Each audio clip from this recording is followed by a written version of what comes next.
ನಮಸ್ತೆ. H N C ಲೈವ್ಗೆ ಸ್ವಾಗತ. ನಾನು ನಿಮ್ಮ ಎಚ್ ಎನ್ ಚಂದ್ರಶೇಖರ್. ದಯಮಾಡಿ ಸ್ನೇಹಿತರೆ ಎಚ್ ಎನ್ ಸಿ ಲೈವನ್ನು ಸಬ್ಸ್ಕ್ರೈಬ್ ಮಾಡಿ, ನಿಮ್ಮ ಎಲ್ಲ ಸ್ನೇಹಿತರುಗಳಿಗೆ ಬಂಧುಗಳಿಗೆ ಸಬ್ಸ್ಕ್ರೈಬ್ ಮಾಡಲಿಕ್ಕೆ ಹೇಳಿ. ತಪ್ಪದೆ ಬೆಲ್ ಬಟನನ್ನು ಪ್ರೆಸ್ ಮಾಡಿ. ರಾಹುಲ್ ಗಾಂಧಿ ಒಂದು ದೊಡ್ಡ ಐರನ್ ಲೆಗ್ ರೀ. ಒಂದು ಕಡೆಗೆ ಕಾಂಗ್ರೆಸ್ ಪಕ್ಷ ಮುಳುಗಿಸ್ತಾ ಇದ್ದರೆ, ಇನ್ನೊಂದು ಕಡೆಗೆ ಅವರ ಅಲಯನ್ಸು ಇಂಡಿಯಾ ಅಲಯನ್ಸ್ ಅದನ್ನು ಕೂಡ ಜೊತೆಲಿ ಮುಳುಗಿಸ್ತಾ ಇದ್ದಾರೆ. ಈ ಇಂಡಿಯಾ ಅಲಯನ್ಸು ರಾಹುಲ್ ಗಾಂಧಿ ನೆಚ್ಕೊಂಡು ಹೋಗಿದ್ದಾರಲ್ರಿ, ಅವ್ರಿಗೆ ಏನು ಅರ್ಥ ಆಗುತ್ತೆ? ಇಂಡಿಯಾ ಅಲಯನ್ಸ್ ಅನ್ನೋದೇ ಗೊತ್ತು, ಕನ್ಫ್ಯೂಷನ್ ಅವ್ರಿಗೆ. ಒಬ್ಬ ಪತ್ರಕರ್ತ ಇದು ಇಂಡಿಯಾ ಅಲಯನ್ಸ್ ಅಂತ ಹೇಳಿದಕ್ಕೆ ಅದು ಅಲ್ಲ ಅದು ಇಂಡಿಯಾ ಅಲಯನ್ಸು ಅಂತ ಹೇಳ್ತಾರೆ. ಹಾಗಾದ್ರೆ ಕಡೆಗೆ ಏನು ಅಂತ ಹೇಳಿದ್ರೆ ಬೆಪ್ಪನಂಗೆ ನಿಂತ್ಕೊತಾರೆ. ಜಸ್ಟ್ ಆ ವಿಡಿಯೋ ಒಂದ್ಸರಿ ನೋಡಿ ನೀವು ಅದನ್ನು. Mr. Gandhi, you lead the Indy Alliance, which is seen by many as an alternative to the BJP-led NDA government. It's not India Alliance. That's a BJP framing. It's India Alliance. What's the last words stand for?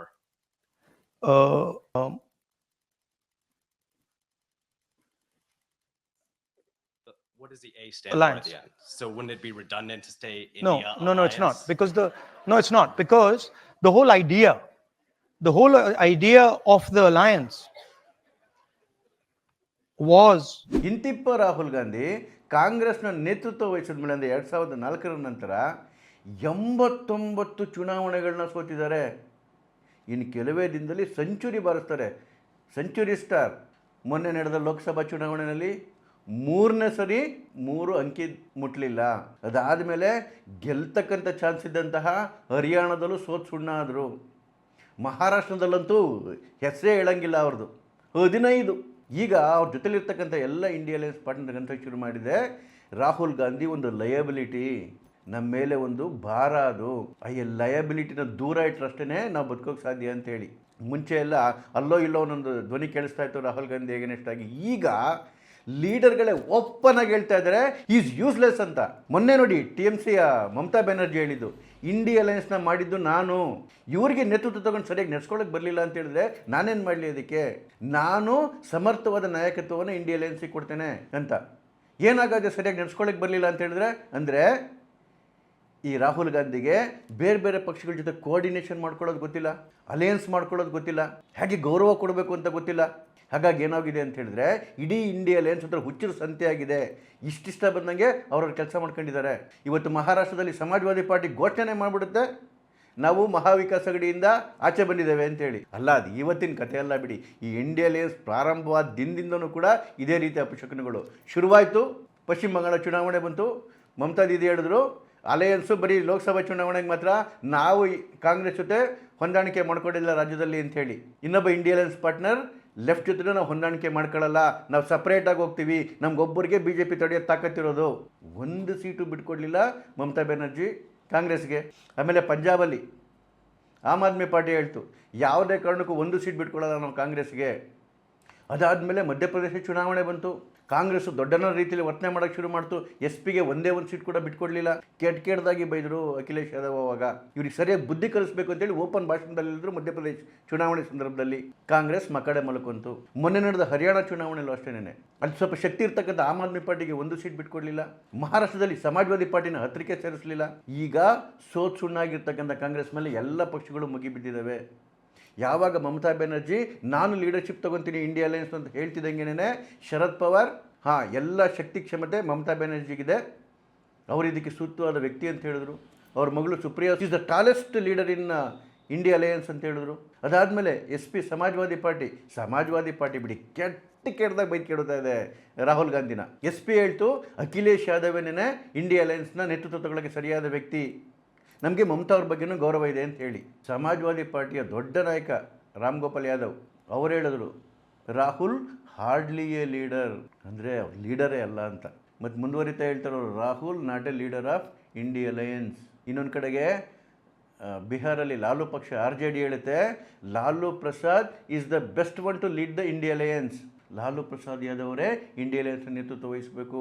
TMC ಹೇಳುತ್ತೆ ಮಮತಾ ಬ್ಯಾನರ್ಜಿ ಅಂತೇಳಿ, ಸಮಾಜವಾದಿ party ಅಂತ ಹೇಳುತ್ತೆ ಅಖಿಲೇಶ್ ಯಾದವ್ ಅಂತೇಳಿ, RJD ಹೇಳುತ್ತೆ ಲಾಲು ಪ್ರಸಾದ್ ಯಾದವ್ ನಾಯಕರಾಗಲಿ ಅಂಥೇಳಿ. Aam Aadmi party ಅದು ಯಾವತ್ತೂ ಕಾಂಗ್ರೆಸ್ನ ಹತ್ತೆಜ್ಜೆ ದೂರನೇ ಇಟ್ಟಿದೆ. ಅದು ಕೂಡ ಮಮತಾ ಬ್ಯಾನರ್ಜಿ ಬಗ್ಗೆ ಫೇವರೇಬಲ್ ಆಗಿ ಮಾತಾಡ್ತಾ ಇದೆ. ಈ ಇಂಡಿಯಾ ಅಲಯನ್ಸ್ನ ಬಣ ಬಡಿದಾಟಗಳು ಆಚೆ ಕಡೆಗೆ ಬಂದಿದ್ದು ಲೋಕಸಭೆ ಮೊನ್ನೆ ಅಧಿವೇಶನದಲ್ಲೇನೆ. ಸಾಮಾನ್ಯ ಜನಕ್ಕೆ ಸಂಬಂಧವೇ ಇಲ್ಲದಿರ್ತಕ್ಕಂತಹ, ಯಾವುದೇ ಆ ವಿಚಾರದಲ್ಲಿ ಸತ್ವನೇ ಇಲ್ಲದಿರ್ತಕ್ಕಂಥ ಅದಾನಿ ವಿಚಾರ ಹಿಡ್ಕೊಂಡು ಇಡೀ ಕಾಂಗ್ರೆಸ್ ಪಕ್ಷವನ್ನು ಬಾಯ್ಕಾಟ್ ಮಾಡಿಸ್ತಾ ಇದ್ದಾರೆ ರಾಹುಲ್ ಗಾಂಧಿಯವರು. ಏನಿದೆ ರೀ ಅದಾನಿ ಒಳಗಡೆಗೆ? ಅಮೇರಿಕಾದಲ್ಲಿ ಯಾವುದೋ ಒಂದು ಕೋರ್ಟಲ್ಲಿ ಒಂದು ಚಾರ್ಜ್ ಶೀಟ್ ಸಲ್ಲಿಕೆ ಆಗಿದೆಯಂತೆ. ಅದಕ್ಕೆ ಆ ಕೋರ್ಟೇ ಹೇಳಿದೆ ತನಿಖೆ ಮುಗಿಯೋವರೆಗೂ ಅಪರಾಧಿಗಳಲ್ಲ ಅಂಥೇಳಿ. ಅದರಲ್ಲಿ ಗೌತಮ್ ಅದಾನಿ ಹೆಸರಿಲ್ಲ, ಅವರ ಕಸಿನ್ ಹೆಸರು ಹೇಳಿದ್ರು ಸಾಗರ್ ಅದಾನಿ ಹೆಸರಿಲ್ಲ. ಭಾರತದ ಜನಸಾಮಾನ್ಯರಿಗಂತೂ ಸಂಬಂಧವೇ ಇಲ್ಲ.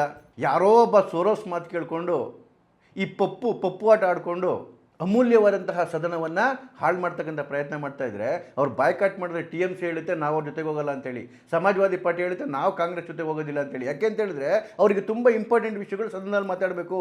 ಸಮಾಜವಾದಿ ಪಾರ್ಟಿಗೆ ಉತ್ತರ ಪ್ರದೇಶದಲ್ಲಿ ಸಂಬಲ್ನಲ್ಲಾಗಿರ್ತಕ್ಕಂತಹ ಗಲಭೆಗಳ ಬಗ್ಗೆ ಮಾತಾಡಬೇಕು, ಸರ್ಕಾರವನ್ನು ಪ್ರಶ್ನಿಸಬೇಕು, ಮಮತಾ ಬ್ಯಾನರ್ಜಿಗೆ ಬಾಂಗ್ಲಾದಲ್ಲಿ ಆಗ್ತಿರ್ತಕ್ಕಂಥ ವಿಚಾರಗಳ ಬಗ್ಗೆ ಚರ್ಚೆ ಮಾಡಬೇಕು. ಹಾಗಾಗಿ ಅವ್ರು ನೇರವಾಗಿ ಹೋಗಿ ಸ್ಪೀಕರ್ಗೆ ಹೇಳ್ಬಿಟ್ಟು ಬಂದಿದ್ದಾರೆ ನಾವು ಕಾಂಗ್ರೆಸ್ನ ಜೊತೆ ಹೋಗೋದಿಲ್ಲ, ನಮಗೆ ಸದನ ನಡಿಬೇಕು ಅಂತ ಹೇಳಿ. ಆದರೆ ಈ ಪಪ್ಪುಗೆ ಅದು ಯಾವುದೂ ಅರ್ಥ ಆಗಲ್ಲ. ಅದಾನಿ ಅದಾನಿ ಅದಾನಿ ಅದಾನಿ ಅಂತ ಹೇಳಿ ಪಾರ್ಲಿಮೆಂಟ್ ಆಚೆ ನಿಂತ್ಕೊಂಡು ಒಂದು ಅಚ್ಚನ್ನು ಸೇರಿಸ್ಕೊಂಡು ಬೀದಿ ನಾಟಕಗಳು ಆಡ್ಕೊಂಡು ಕಾಮಿಡಿ ಮಾಡಿಕೊಂಡು ಇವತ್ತು ಎಲ್ಲರ ದೃಷ್ಟಿ ಒಳಗಡೆಗೆ ಹಾಸ್ಯಾಸ್ಪದರಾಗಿದ್ದಾರೆ. ಹಾಗಾಗಿ ಯಾವ ಇಂಡಿಯಾ ಪಾರ್ಟ್ನರ್ ಅವರಿಗೆ ಬೆಲೆ ಕೊಡ್ತಾ ಇಲ್ಲ. ಸಮಾಜವಾದಿ ಪಕ್ಷದ ಒಬ್ಬ ದೊಡ್ಡ ಲೀಡರ್ IP ಸಿಂಗ್ ಅಂತೇಳಿ ನೀವು ಅವ್ರ ಟ್ವೀಟ್ಗಳನ್ನ ನೋಡಬೇಕು. ನೀವು ಅವ್ರು ಹೇಳ್ತಾರೆ Rahul Gandhi is 55 year old child, 55 ವರ್ಷದ ಮಗು, ಎಳೆ ಮಗು ಆಡ್ದಂಗೆ ಆಡ್ತಾರೆ ಅಂತ. He lacks leadership, he acts like a child, gave him many chances. ತುಂಬ ಅವಕಾಶಗಳು ಕೊಟ್ಬಿಟ್ವಿ ಅವ್ರಿಗೆ, ಅವ್ರ ಕೇಳಿ ಮಾಡೋಕ್ಕಾಗಲ್ಲ. ಈ ಮಾತುಗಳೆಲ್ಲ ಕೇಳಿಸ್ಕೊಂಡು ಇರಬೇಕೇನ್ರಿ ರಾಹುಲ್ ಗಾಂಧಿ ಇನ್ನೂ ಅಲಯನ್ಸಲ್ಲಿ? ಇಂಡಿಯಾ ಅಲಯನ್ಸ್ನ ಯಾವ ಪಾರ್ಟ್ನರ್ಗೂ ಕೂಡ ಅದಾನಿ ಇಶ್ಯೂ ಬೇಕಾಗಿಲ್ಲ. ಮೊನ್ನೆ ಏನು ಆ ಕೋರ್ಟಲ್ಲಿ ಚಾರ್ಜ್ ಶೀಟ್ ಆಗಿದೆ ಅಂತ ಹೇಳಿ ರಾಹುಲ್ ಗಾಂಧಿ ಗಲಾಟೆ ಮಾಡ್ತಿದ್ದಾರೆ. ಅದರಲ್ಲಿ 5-6 ರಾಜ್ಯಗಳ ಮೇಲೆ ಏನು ಆರೋಪ ಆಗಿದೆ, ಲಂಚ ನಡೆದಿದೆ ಅಂತೇಳಿ. ಆ ರಾಜ್ಯಗಳೆಲ್ಲ ಬಹುತೇಕ ಇಂಡಿಯಾ ಅಲಯನ್ಸ್ ಪಾರ್ಟ್ನರ್ಸ್ದೆ. ತಮಿಳ್ನಾಡು ಹೆಸರಿದೆ, ಅಲ್ಲಿ ಇವ್ರದ್ದೇ DMK. ತೆಲಂಗಾಣ ಹೆಸರಿದೆ, ಅದರಲ್ಲಿ ಇವ್ರದ್ದೇ ಅಲಯನ್ಸ್ ಪಾರ್ಟ್ನರು. ಛತ್ತೀಸ್ಗಢಲ್ಲಿ ಕಾಂಗ್ರೆಸ್ದೇ ಸರ್ಕಾರ ಇತ್ತು, ಒರಿಸ್ಸಾದಲ್ಲಿ ಬಿಜು ಪಟ್ನಾಯಕ್ ಸರ್ಕಾರ ಇತ್ತು. ಹಾಗಾದರೆ ಯಾರು ಆರೋಪಿಗಳು? ಅದು ಪ್ರೂವ್ ಆದರೆ ಇದೇ ಇಂಡಿಯಾ ಅಲಯನ್ಸ್ ಸರ್ಕಾರಗಳು. ಹಾಗಾಗಿ ಸಂಬಂಧವೇ ಇಲ್ಲದಿರ್ತಕ್ಕಂತಹ ತಮ್ಮ ತಾಳ ಮೇಲೆ ತಾವೇ ಕೊಡ್ಲಿ ಹಾಕೊಳ್ತಕ್ಕಂಥ ಇಶ್ಯೂ ಇಟ್ಕೊಂಡು ಇವತ್ತು ಕಪಿಚೇಷ್ಟೆ ಮಾಡ್ತಾ ಇದ್ದಾರೆ ರಾಹುಲ್ ಗಾಂಧಿ. ಇನ್ನೊಂದು, ಇವರು ಸೋರೋಸ್ನ ದೊಡ್ಡ ಏಜೆಂಟ್ ಅಂಥೇಳಿ ಪ್ರೂವ್ ಆಗ್ತಾ ಇದೆ. BJPಯ ವಕ್ತಾರ ಸಂಬಿತ್ ಪಾತ್ರ ಅಫಿಷಿಯಲ್ ಆಗಿ ಘೋಷಣೆ ಮಾಡಿದ್ದಾರೆ, Rahul Gandhi is a traitor of the highest order ಅಂತೇಳಿ, ಅತಿ ದೊಡ್ಡ ದೇಶದ್ರೋಹಿ ಅಂತೇಳಿ.